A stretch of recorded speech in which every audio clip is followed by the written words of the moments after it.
Hello, my name is Aaron Mejia, and I am a part of Group 6, and we are doing our presentation today on drugs, school bullying, and teen suicide. So the other members of my group are Anning Vu, Rulian Peng, Josh Tabor, and Tai Suntherswad. And well, let's go ahead and move to the next slide, please. We have put together a warm-up question for everybody. So we want to know what you think is the most significant problem facing American adolescents today. So take a minute to think this over and write down your ideas on a piece of paper, or just sort of have them in mind, because we're actually going to be revisiting this question as we make it to the end of the presentation. So we actually have our objectives up to here on this next slide. So by the end of this presentation, students, which is you all, will be able to identify the predisposing risk factors and impacts of adolescent drug use, and you'll also be able to identify potential solutions to the problem of adolescent drug use. Furthermore, students will be able to identify what bullying is, analyze the different types and effects of bullying, and understand the policies and laws regarding bullying. You'll also be able to know the ways we should respond to school bullying. And finally, students will be able to identify who is most at risk for suicidal thoughts and action, the line between general and specific suicide prevention treatments, and the types of preventive treatment that can be implemented in schools. So we will begin here by talking about adolescent drug usage. So to begin, I'd like to take a look at adolescent drug use statistics. So these statistics were collected by the National Institute of Drug Abuse, and they look at drug usage rates among 8th, 10th, and 12th graders in the United States. So these statistics are collected every year through the Monitoring the Future survey, and this data we are looking at here on this chart comes from the 2020 version of that survey. The survey asked students to answer whether or not they have used the substances listed on the chart you see here within the last 30 days. So in looking at this data, we can see usage rates for alcohol, cigarettes, and marijuana. We see that older 12th grade students use drugs more than their younger peers, with nearly 34% of 12th graders having used alcohol within the last 30 days. And for comparison's sake, 20% of 10th graders used alcohol during that same time period, while only 10% of 8th graders did. We also see that alcohol is the most popular drug among those surveyed, with marijuana coming in second and tobacco coming in third. Finally, we see that alcohol usage, and this is perhaps because of the pandemic, is up year over year across all age groups. Cigarette usage has remained relatively steady with the exception of 12th graders, with the exception of 12th graders who use cigarettes more in 2020 than they did in 2019. And marijuana usage is down for both 12th and 10th graders, though it has remained relatively steady for 8th graders. So we can go ahead and move on to the next slide here. Now that we've talked about or got an idea of what drug usage rates look like, I'd like to actually talk about some of the risk factors that predispose adolescents to drug use. So the first factors I'd like to talk about involve adolescent relationships with their families. Strong family relationships are very important in preventing adolescent drug use. And in fact, research shows that low level of parental monitoring predisposes adolescents to experiment with alcohol and tobacco. Similarly, conflict within the family and family disruption, so think something like a parent being jailed, are significant predictors of adolescent experimentation with narcotics like marijuana and opioids. Peer groups also influence adolescent drug use. So large amounts of time spent with friends increases the risk of adolescent alcohol and tobacco usage, which means that children who spend more time with their friends than they do with their families are more likely to use alcohol and tobacco. Peer group deviance is also another risk predictor. So if children are hanging around with other adolescents who are already using drugs, they are much more likely to do drugs themselves. Furthermore, peer group deviance is associated with an increased risk of adolescent narcotic usage, which means that children who have friends who use drugs are much more likely to graduate to harder drugs themselves. When we look at regular drug usage versus sporadic usage, we see that drug use among peers correlates with more frequent usage rates, while family factors correlate more strongly with sporadic use. And then finally, the study that I've drawn all of this data from has also shown that as the number of risk factors increased across both family and peer group relationships, so too did the frequency with which adolescents use illicit drugs. So the risk compounds as predisposing variables increase. And we can go ahead and move to the next slide here. And on this slide, we will be examining the role of truancy in adolescent drug use. So Kimberly Henry, who is a researcher at Colorado State University, conducted a study that examined the relationship between truancy and adolescent drug use. In doing so, Henry found that students who reported skipping one full day of school were more likely to have recently used alcohol, tobacco, and marijuana than those who did not. Furthermore, Henry found that about 45% of adolescents drank while truant, 50% smoked marijuana while truant, and 27% had used other drugs while truant. And according to Henry, this finding is consistent with earlier studies that showed that unsupervised adolescent wandering creates a setting that is more likely to propagate delinquency. So we see then that family relationships, peer groups, and truancy all have a major impact on adolescent drug use. So we can move here to the next slide. And now that we've seen what risk factors increase the likelihood that adolescents will use drugs, let's take a look at some of the impacts of adolescent drug usage. So one of the most expected impacts of drug use by school-age children is a decrease in academic performance, and this expectation is borne out in the literature. So in 2007, Reagan Cox and a group of researchers analyzed survey data from the Mississippi Youth Risk Behavior Survey, and they found, pretty unsurprisingly, that there does exist a link between poor academic performance and cigarette, alcohol, and marijuana consumption in Mississippi's public schools. So Cox and his team found that frequent marijuana and tobacco users were the most likely of all students to report having low grades. And they also found that binge drinkers were slightly more likely to report lower grades than the general student population. So in evaluating this data, Cox and his team hypothesized that substance abuse led to poor academic performance.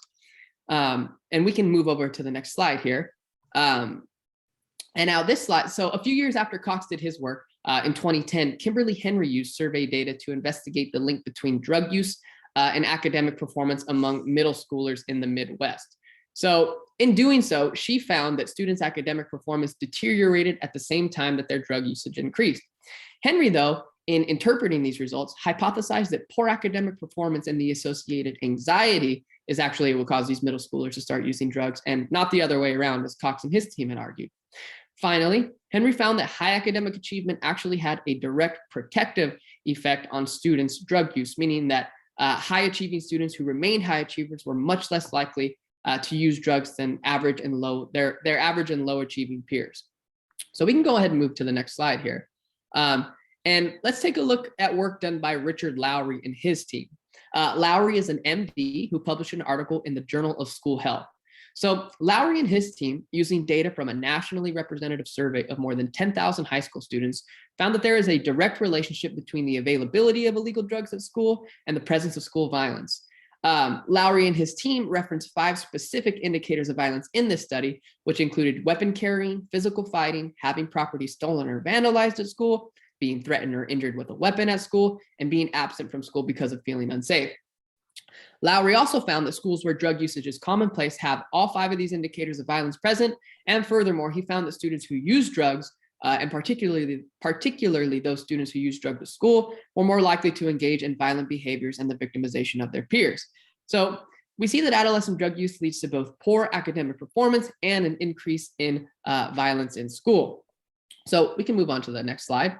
And now that we've covered some of the risk factors, and some of the impacts related to adolescent drug use, let's take a look at what can be done to prevent students from using drugs. So the first place corrective action should begin is in the home, as parents play a major role in determining the likelihood that their children will begin using drugs. In fact, researchers from Columbia and Cornell have argued that effective parenting practices produce a robust protective effect against adolescent drug use, meaning that children of effective parents are much less likely to use drugs. Effective parenting practices include parental abstention from drugs, a non-permissive attitude towards drugs, lots of family bonding, regular parental monitoring of children, and the clear communication of expectations and consequences as they relate to drug use. These researchers also argue that poor parent-child communication and poor parental support, which might see parents spend very few hours with their children, are frequently associated with youth substance abuse. So these findings indicate that family-based interventions are very effective in decreasing the risk of adolescent drug use.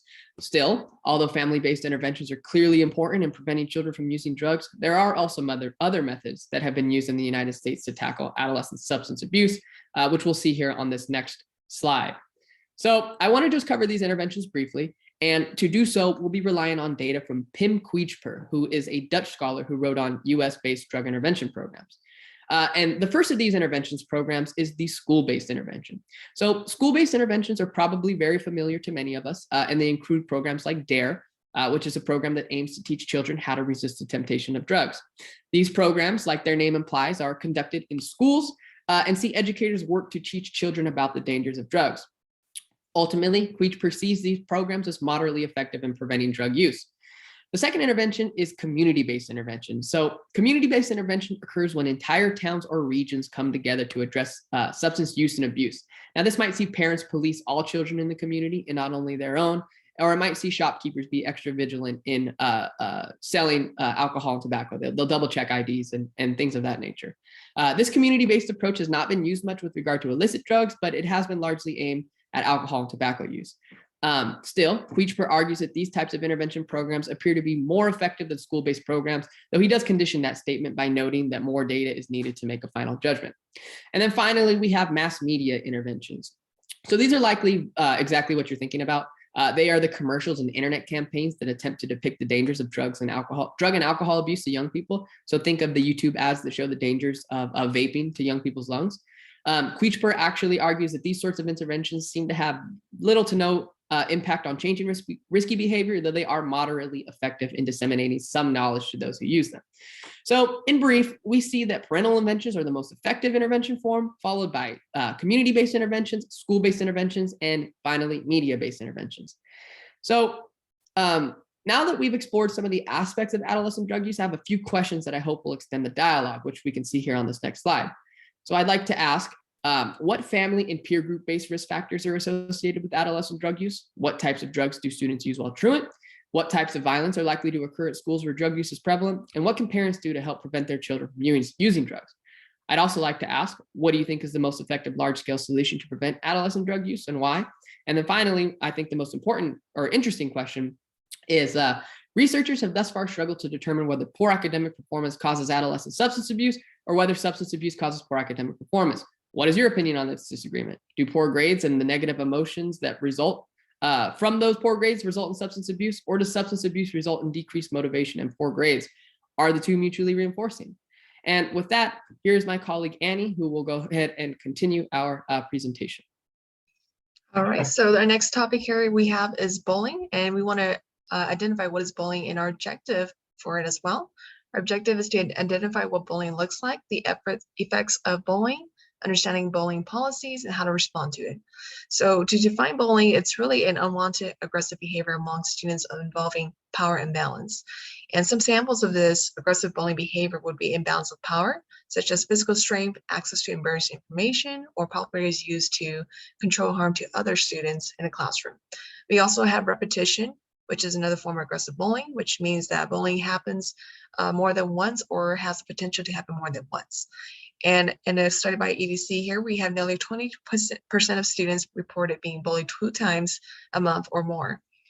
Some of the causes of why bullying happens is that students, sometimes the bullies themselves, may have difficult situations at home, a low self-esteem, or poor social skills.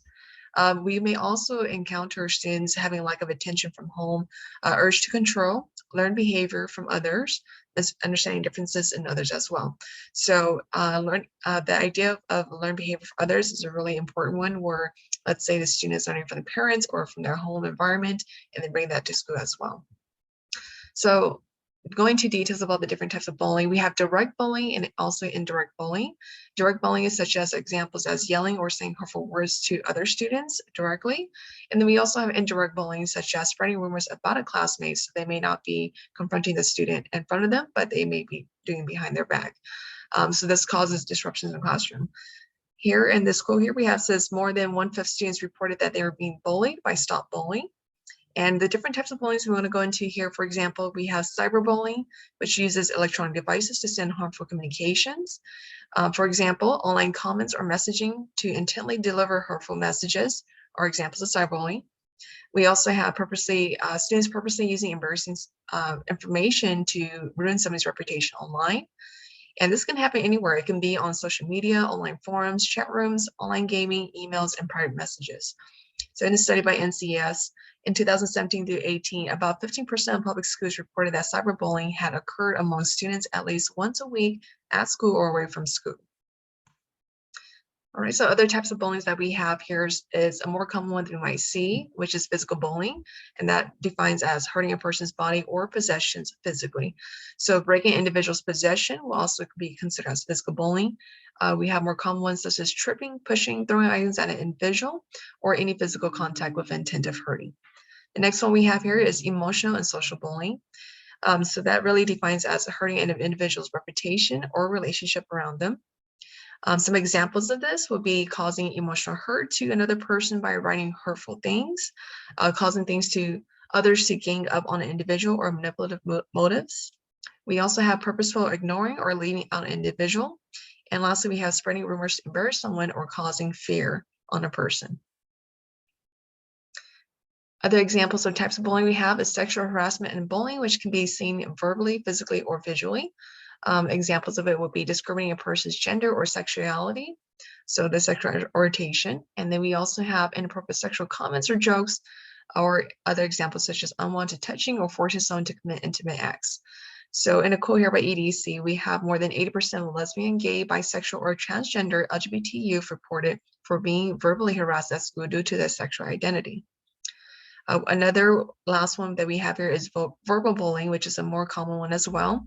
So saying or writing harming words towards others, such as teasing, spreading rumors, name calling, taunting, and threatening to cause harm. All right, so now that we have an idea of what bullying looks like, we can identify in a classroom, we also want to think about the effects of bullying on a student. So on a student and the bullies themselves, and also those bystanders on the side that are watching and witnessing these events. So the effects on the bullying students is that bullying results in physical injury, low self-esteem, social and emotional distress, self-harm, and death even. So we also have chronic victimhood, which means students have a higher chance of increased risk for depression, anxiety, sleep difficulties, lower academic achievement, and dropping out of school. On a study by EDC, we have 47% of children who are bullied showing depressive symptoms. And also another study by NCES, we have 2017 through 2018, about 51% of public schools reported providing diagnostic mental health assessments to evaluate students for mental health disorders. So those numbers are pretty close in showing the proof that there are students who are being affected by the bullies here. So students that are bullies themselves, what are the effects on these students? So they are often bullied victims who suffer from the most serious consequences and are at greater risk for mental health, behavior problems, and even possibly a poor academic achievements. So here we have youth who bully have an increased risk for substance misuse, academic problems, and experiencing violence later in adolescence and adulthood. They're also twice as likely as non-bullies to be convicted of crimes later in life. Lastly, we have the bystanders. So not the victim, not the bully itself, but the people who are witnessing the event of the bullying. So these are the students who are standing on the side. And for these students, they are affected by this event as well. And they have an increase of use of substance abuse, of drugs. They also have an increase of mental health problems or lack of academic participation in school. So here in the picture on the right side, we have the target, which is the victims of the bullies. We also have, you can see the bully itself, and then reinforcers or assistants to the bully. So we also have on the left side of here, the outsiders, which is considered the bystanders of the event here. And the bystanders, they can have a choice of witnessing the event or being upstander, which is standing against the bully. But we want to make sure we teach this to students and make them aware of their situation or what they can do in that situation. So bullying policies and regulations, the next topic we're going to go into here. We don't really have specifically any laws regarding to bullying, saying that we can't bully, but there are policies and regulations that every state follows a little differently. So in December 2010, the U.S. Department of Education developed a framework of state laws, policies, and regulations based on bullying called the Common Components of State Anti-Bullying Laws and Regulations for each state. Every state has their own policies and regulations on how to investigate and respond to bullying. So for example, some states may have more staff training for prevention of bullying, safeguards and supports, so providing that support for students after class or during school, communication policy, consequences, district policies, and investigation procedures. So every state runs a little bit different. If the bullying concern is an illegal discrimination and is not resolved, then the parents or the student can contact the U.S. Department of Education's Office for Civil Rights and U.S. Department of Justice Civil Rights Division. So this is more concerns of discriminative bullying applying to discrimination against ethnicity, color, national origin, sex, which means gender identity and sexual orientation, disability, or religion. All right, so some policies related to the federal laws here. We have Title 4 of the Civil Rights Act of 1964, which prohibits discrimination on the basis of race, color, or national origin, and also Title 9 of the Education Amendments of 1973, which prohibits on-sex discrimination on issues of sexual violence and harassment, gender identity, and sexual orientation. And lastly, we have here Section 504 of the Rehabilitation Act of 1973 and Title 2 and 3 of Americans with Disabilities Act. So it prohibits discrimination against disabilities, mentally or physically impairments, and receiving assistance in grants, education, or public accommodation. So any of these particular issues that pretty much takes away from the student's learning environment, that's going to be something that relates to the federal law that can protect students from getting that proper education. So we want to think about a proper environment for the student. I'm going to bring this over to Rulian now for the rest of the bullying topic. History of school bullying. This presentation is a review of the school bullying history, current state, and how teachers should respond to this issue. Review of the history of school bullying. April 12th by Charles Dickinson in 1833. It was the first use of bullying in literary work. It focusing on the bullying of the children protagonist. Also, it was the first novel in the English language describing child bullying. Next slide. History of bullying continue. The article entitled Teasing and Bullying by Burke in 1897, describing 1,120 instances teasing and bullying behavior of children, first characterizing of the bullying behavior of children. School bullying research by Dr. Dan Over in Norway. Due to the program's success in Norway and other countries, Dr. Over began working closely with American colleagues in the mid-1990s to evaluate and implement the program in the United States.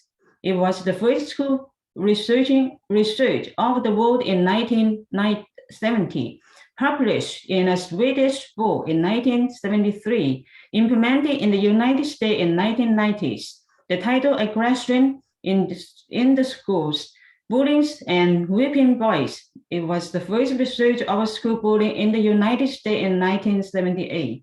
Study involved 1,012 to 16 years old boys. Current situation of school bullying with the increases of access to the internet and cell phone, bullying had become an epidemic among teenagers in school. Cyberbullying is the use of technology to harass, threaten, embarrass, or target another person. More than 160,000 students skip school every day because they're anxious and fearful of being bullied by other students. Bullying play a significant role in many school shootings. In 37 instances, involved 41 school shooters. That's a very serious situation. So the report about released by U.S. Secret Service and the Department of Education. Current situation of online school bullying continue. Near 1 in 5 have happened more than once. 21% of students have received mean or threatening email or other message. 58% of students admit someone has said mean or hurtful things to them online. More than 4 out of 10 say it has happened more than once. 53% of students admit have said something mean or hurtful to other person online. More than 1 in 3 had done it more than once. 58% of students had told their parents or adult about something mean or hurtful that happened to them online. Current situation of online school bullying. School bullying is not only in campuses, but also in online school. Due to the COVID-19 pandemic, the number of students use the online platform for courses. It is necessary to talk about online bullying. A report by the Bully Prevention Blog includes the following statistics. 42% of students have been bullied while online. 1 in 4 have it happen more than once. 35% of students have been threatened online. How does a teacher know the student is being bullied? That is some sign we can look at that and pay attention to the student if you see this sign. The sign will be the signs that a student is being bullied. It may include unexplainable injuries, symptoms of anxiety, post-traumatic stress, loss or destroyed clothing, changes in eating habit, declined grade, continual school absences, self-harm, suicidal ideation. And society ideation will relate to Ty's presentation. He had a lot of information and in detail and go with this point and become overly apologetic. If we see teachers see all these, we need to pay attention and concern about the students. How does a teacher know this student is bullying others?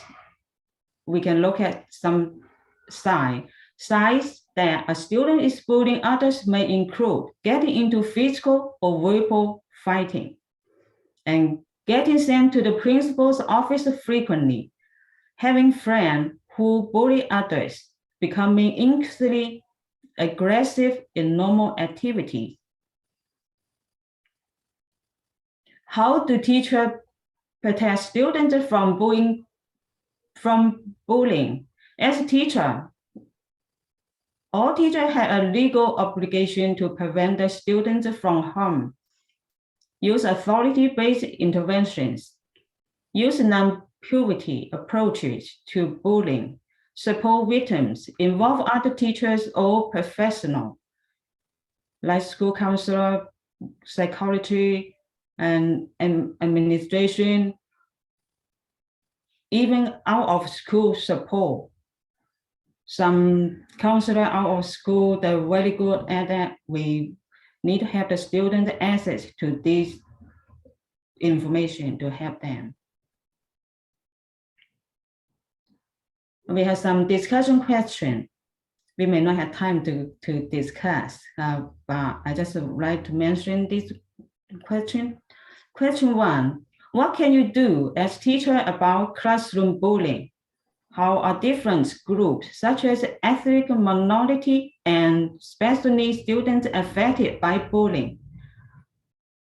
Bullying mostly won't happen in front of authority figures. As teacher, you have heard several students all report the same thing about bullying on them. How do you plan to handle for this issue? The case is that the kids, they want to bully something or do something bad. Sometimes, or most of the time, they don't want to do in front of the door. They bully somebody behind the door. So in this case, what we need to do.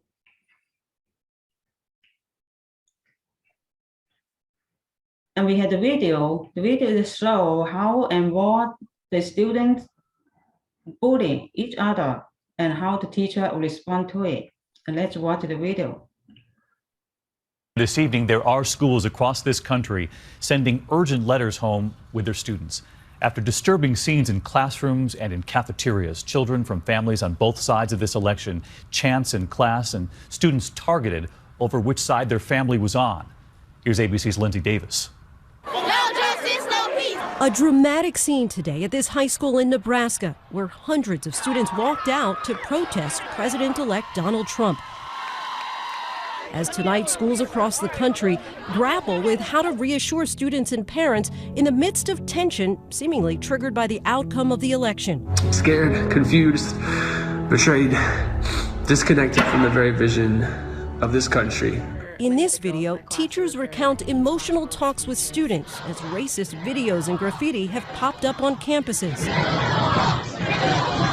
Like this cell phone video at a Michigan middle school cafeteria. This school in Pennsylvania, chants of white power. White power! In an interview with the Wall Street Journal today, when asked if he thought his rhetoric had gone too far in the campaign, Trump responded, "No, I won." This cell phone video captures a Trump supporter in high school in Woodside, California, being attacked by another student. She said, "You support Trump, you hate Mexicans." And at the prestigious University of Pennsylvania, university officials say an investigation is now underway into how a group of black freshmen were added to a racist group account that included racially offensive content, such as posting images of lynchings. As teachers, we have to ask ourselves, has there ever been a more teachable moment? So many schools sending out letters trying to calm their communities. One superintendent wrote, "While we cannot control what happens at a national level, we can create a culture in our schools that is respectful and supportive." David. Lindsay Davis and the fallout from this election. Lindsay, thank you. And the next we're going to Mr. Tabor's presentation. Thank you so much. So shifting gears here, we're going to be talking about teen suicide. Specifically in this presentation, who is most at risk, talking about demographics and how we can help them, specifically within schools. So we have a few objectives: identifying who is most at risk for suicidal thoughts and actions, identifying the line between general and specific treatment, and identifying the types of preventive treatment that can be implemented in schools. So let's get going. The current trends are as follows. Teen suicide between 2013 and 2019 has increased by about 26%. That has gone from 8.9 deaths per 100,000 adolescents between the ages of 15 and 19 to 11.2 deaths per 100,000 adolescents between the ages of 15 and 19. The graph to the right shows trends from 1981 to 2017. And we can see after a drop in the mid-2000s, it has begun to skyrocket, and that is even lacking data from this last year and how COVID isolation, the isolation brought on by the COVID-19 pandemic, could have impacted our own suicide rates. However, far more students have suicidal thoughts or attempts and survive than die, and those are the students that can have the potential to deal with even more mental health issues than they may have already been dealing with, living with the knowledge of something that they did that failed, and it may even spur them to try again. So let's get into the demographics of who specifically is affected by this. First off, as I forget my things, the common risk factors associated with teens who have developed suicidal thoughts or actions: psychiatric disorders such as depression, bipolar disorder, substance abuse, a family history of suicide or mental illness, grief brought by the loss of a loved one, physical or sexual abuse, a lack of a support network, feelings of isolation, and even bullying, as we have talked about. We can see teen suicide potentially as the culmination of both substance abuse and bullying, as they can wreak havoc on a student's mental state. Now let's get into the demographics. The first thing I want to talk about is gender. So males are typically more susceptible to death by suicide. However, females typically have more attempts, but that gap is closing. The graph to the right shows that males sit, at least in 2015, at just over 14 deaths per 100,000 people, where females sit at just just between 4 and 6. What this does, in my opinion, and where the discussion of treatment needs to be, is this discusses the need for gender-specific suicide prevention. So really focusing in and providing resources that specifically address the needs of male students and female students and male and female citizens of the entire world. Next, moving into race and ethnicity. Native Americans, more than any other race, are susceptible to death by suicide. It is the second leading cause of death among Native American youths between the ages of 15 and 24, and this comes from the nature of life in many Native reservations, the hardships they face, the lack of funding on those reservations, and the trauma associated with the genocide and the cultural erasure of their people. White youths are in a close second, as we can see on the graph on the right provided by the CDC. However, within minority groups, specifically in Black and Hispanic groups, we have found that there is a lack of both access to mental health resources, or a low rate of access due to stigmatization of mental health and negative mental health. And specifically in the Black community, a lack of knowledge of mental health issues, which is particularly interesting, and we will talk about when we get to preventive measures. Our final demographic we want to look at here is sexuality.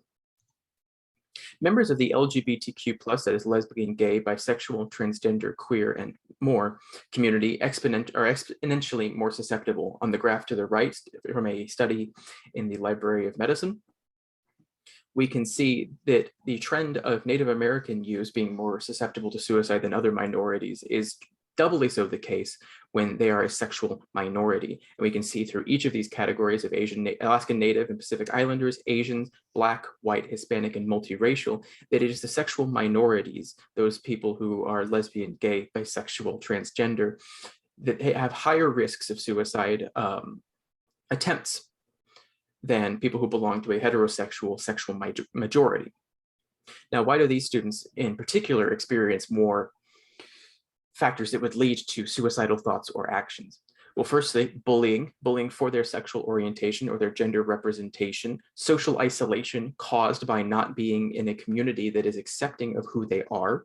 They are unable to find groups that they fit in with. They're not able to find their peers, or those peers that they do find are few and far between and may not be representative of the full experience that they are experiencing.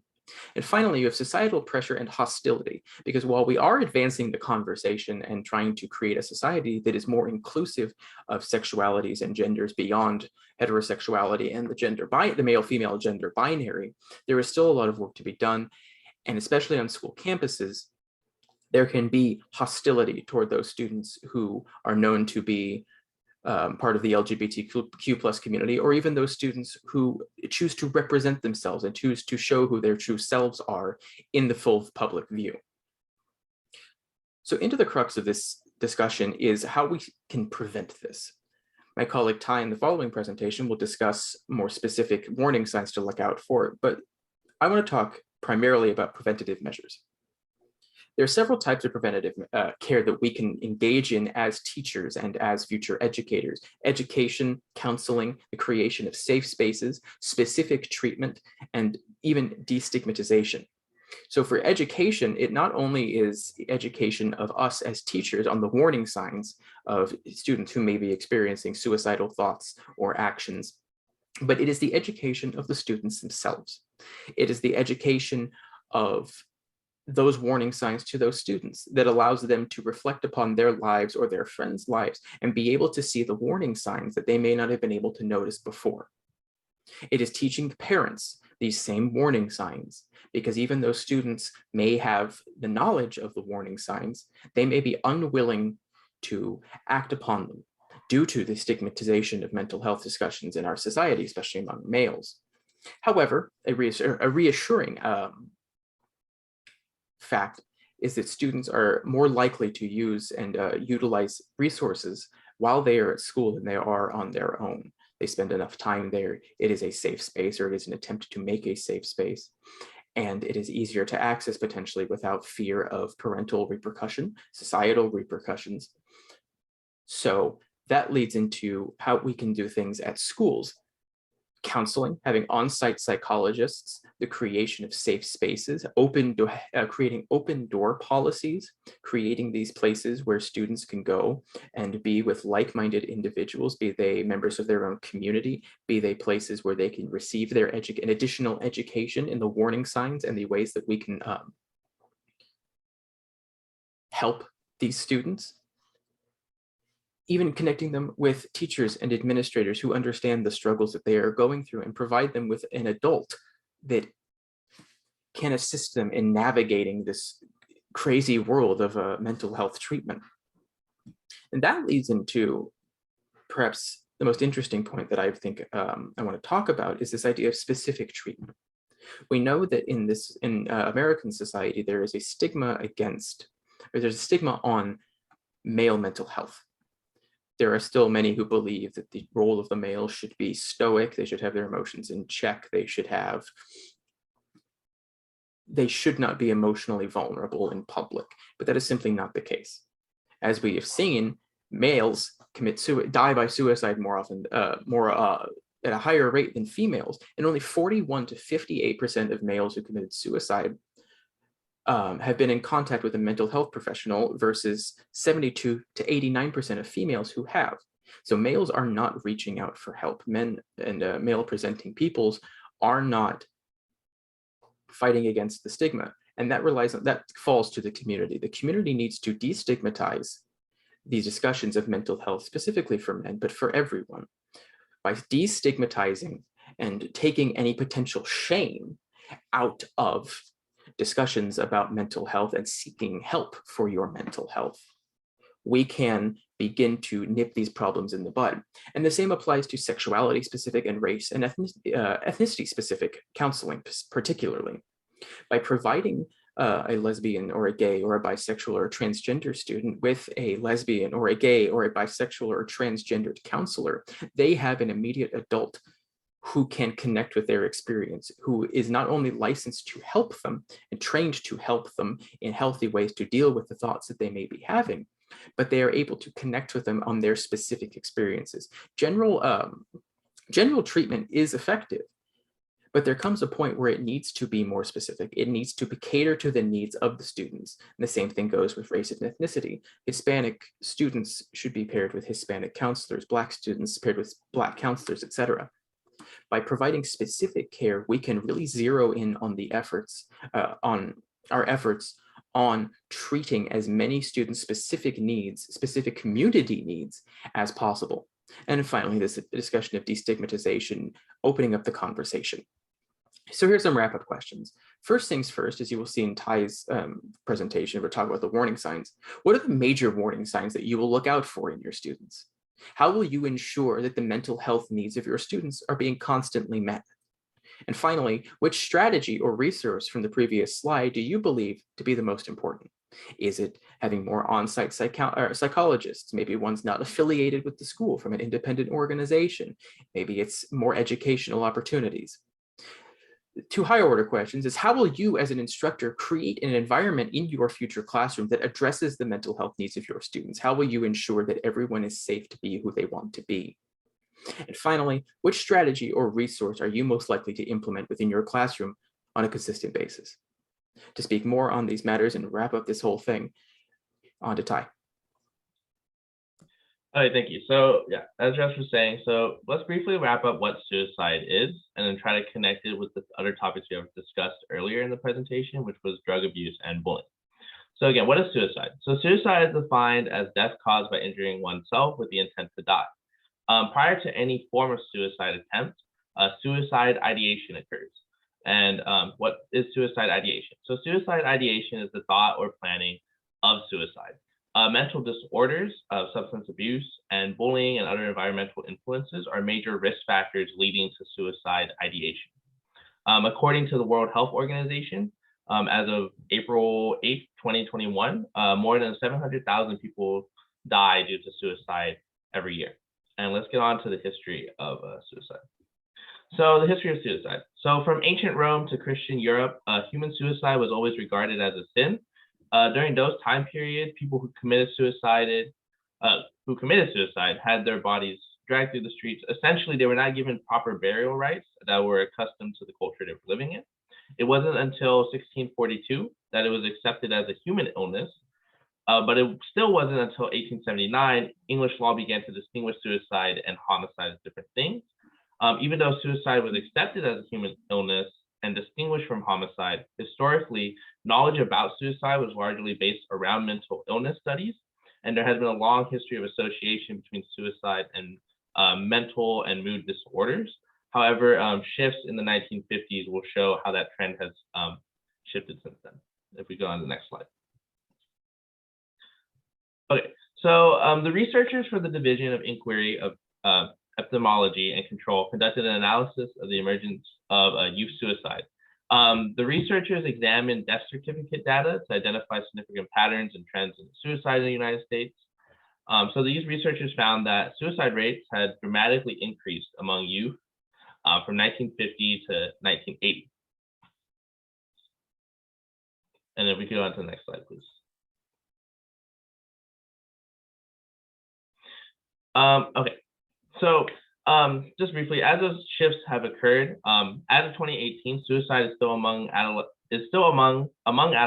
is the second leading cause of death, and is often associated with feelings of sadness, bullying, and drug abuse, as I mentioned earlier. And also, it's an increased chance of someone attempting suicide if there's a family history of suicide attempts.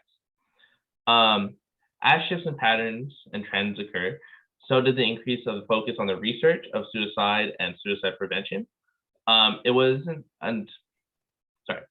until 1958 was when the first suicide prevention center in the United States opened in Los Angeles, and then less than 10 years later, the Center for Studies of Suicide Prevention was established at the National Institute of Mental Health of the National Institute of Health. In a conference in Reno, Nevada, they established key points regarding suicide prevention, which is that it must recognize and affirm value, dignity, and importance of each person. This caused the creation of basic prevention strategies that involve the detection and treatment of mental health disorders such as depression.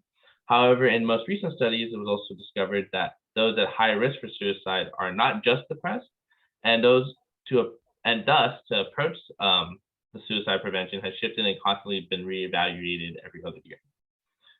Can we get on to the next slide where we're going to connect teen suicide with drugs? So in a study done by the Texas Early Childhood Intervention Program, the researchers identified 9 key issues that connect adolescents' substance use with suicide. And one example of key issues identified is that alcohol and drug abuse are major contributing factors in adolescent suicide. In 2018, an estimated 164.8 million people aged 12 and older in the U.S. Were past month substance users. And this has shown that, so in summary, drug abuse is a major contributing factor in adolescent suicide, and that in those suicides, 75% of suicides involved one or more drug-related substances. And these use of substances can severely affect physical and mental health, which kind of causes adolescents to kind of contemplate and engage in more suicidal ideation. So essentially teens, for example, teens who are depressed and inject drugs are at a greater risk for suicidal behavior, because even though some drugs may help them cope with their depression, it also may help induce more suicidal ideation. And if we could go on to the next slide. So how do we treat a treatment plan for teen suicide and drugs? The U.S.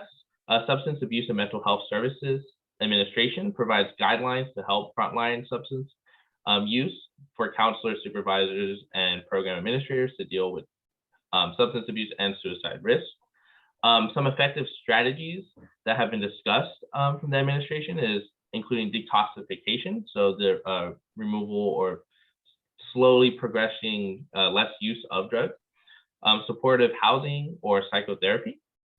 Another example of is integrated intervention, is as it's found as one of the more effective treatments for a dual diagnosis of suicidal behavior and drug abuse. And the article finally concludes that successful substance abuse interventions such as stretch management can be incorporated into the treatment of suicidal individuals. And lastly, which we'll kind of briefly talk about later in the slide, one of the more successful treatment programs for teen suicide and drugs is taking a family system approach. However, that's not always applicable, as Josh kind of mentioned, with minority groups, as the awareness or amount of access for mental health issues isn't there for minority groups. And we can go on to the next slide. Okay, so talking about that, let's talk about teen suicide and how that connects to bullying. So in a study done by researchers at the Archives of Suicide Research, they were using empirical studies and some high-profile anecdotal cases to display the link between suicidal ideation and experiences with bullying. They found that youth who experienced traditional and non-traditional forms of bullying had more suicidal thoughts. So traditional forms is kind of what we discussed earlier about being physical abuse, verbal abuse, destroying of one's possessions. Non-traditional forms is more in today's 21st century, the idea of cyberbullying, so online bullying. The study focused on adolescents in the 10th and 12th grades, and it measured that nearly a quarter of 10th graders reported being bullied at some point. And as I was talking about non-traditional forms, cyberbullying has caused adolescents to consider suicide more than traditional bullying. And as kind of discussed earlier, being bullied was associated with increased odds of suicide across all racial and ethnic groups. In summary, bullying poses a major threat to mental health and the well-being of adolescents, which tends to lead to suicidal ideation. And if we could get on to the next slide. All right, so this slide kind of shows how it correlates with bullying to mental health. So young people are more likely to develop mental health issues if they are bullied. And if their mental health decreases, young people with mental health issues are more likely to be bullied as a result of that because they don't have a way to cope. And then can we go on to the next slide, please? Okay, so what are treatments for teen suicide and bullying? Suicide prevention and intervention components are essential for comprehensive bullying response programs at schools. Earlier, Josh discussed the susceptibility of different groups of people due to their race and ethnicity or gender, as well as their sexuality. So thus, it is important to remember that youth with differences, such as sexual and gender differences, cultural differences, and learning differences, are more vulnerable to being bullied and portraying suicidal behavior. So how do these programs work? So one way these programs work is they empower youth by providing positive ways they can influence the social norms of their peers. And this is promoting the idea that bullying is an uncool behavior or promoting the idea against racism, bigotry, and so on. And it kind of decreases the chance of youth developing these suicidal thoughts or behaviors. So essentially creating this positive environment for the students and having students be a contributor to that. Another way for helping youth who are able to cope with problems in healthy ways are less likely to engage in suicide and bullying related behavior. So essentially teaching them coping mechanisms and how to deal and handle with situations and how to process their emotions. And then we can go on to the next slide, please. Okay, so let's recap teen suicide and how it ties in with drug abuse and bullying. So although in this graph on the left, it shows that the percentage of students in grades 9 through 12 who either think, attempt, or require medical attention due to suicide, it is important to remember how prevalent suicide in adolescents still is. So according to the Center for Disease Control and Prevention, in 2019, suicide was the leading cause of death among children and adolescents ages 13 to 19. And going back to earlier in the presentation, as Josh kind of mentioned, male adolescents are more likely to commit suicides. However, females are more likely to think about it and make non-lethal attempts. However, we still have to be responsive to those. There is a discrepancy among different races and ethnicities. For example, Hispanic youth are more likely than their peers to attempt suicide. Okay, so what are some signs we can look out for as a teacher? Okay, so some signs that we can look out for as a teacher, warning signs includes a change in a person's mood. So the person is more talkative, but then suddenly they don't speak as much anymore. That is a warning sign. Changes in sleeping patterns, increased anxiety, and kind of a withdrawal from social life. So kind of being there, like being physically there, but not mentally being there consistently. Okay, so let's go on to the next slide. So how does this all correlate? So in a study done by scholars in 2009, they looked into the causal mechanisms that underlie youth suicide, suicidal behavior, such as the impacts of age, gender on that, as well as the correlation between suicidal behavior and environmental factors, which include drug abuse and bullying. So this article analyzed and concluded that there's a substantial correlation between drugs, bullying, a family's history of suicide attempts, and other environmental factors such as like poverty. So essentially, mental health and environmental factors connect drug abuse, bullying, and teen suicide. Yeah. Okay, so can we go to the next slide, please? So in a journal of human behavior in the social environment, researchers used data from a 2015 California Youth Risk Behavior Survey to examine the following questions. Does bullying affect suicide? Does bullying have an indirect effect on suicide through depression and the use of alcohol, tobacco, marijuana, and other drugs? And the study examined 1,765 California students attending grades 9 through 12. And essentially, again, to summarize, bullying, drug abuse will lead to different suicidal risk behaviors depending on the background of the student, which is racial or ethnic, or their sexuality. It can also, bullying, for example, leads to drug dependency, which increases thoughts of suicide, suicidal ideation. and bullying and suicidal students often resort to drugs as a form of coping mechanism. So how can we prevent that? So some services that provide suicide prevention and intervention must be aware of the race and ethnic group they're providing it to, because there is a cultural difference or just a difference in how them or their families will view certain things. Student programs, so the ones discussed earlier about promoting bullying as an uncool behavior as a societal norm, play a significant role in reducing the risk for suicide. And then lastly, having programs in place that build on students' coping mechanism, problem-solving skills, and cognitive skills, so they're able to deal and handle these things without resorting to drugs, and then also not dealing in behaviors such as bullying. And so let's wrap this all up.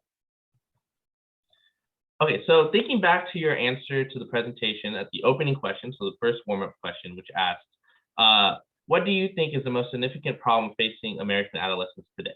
So drawing on what you've learned in this presentation so far, has your answer changed? Please come up with 2 to 3 cents response and compare it to your first answer and see from what you knew prior to what you know now if that answer has changed. Thank you for watching the presentation, and I thank you to my group mates for making this one. So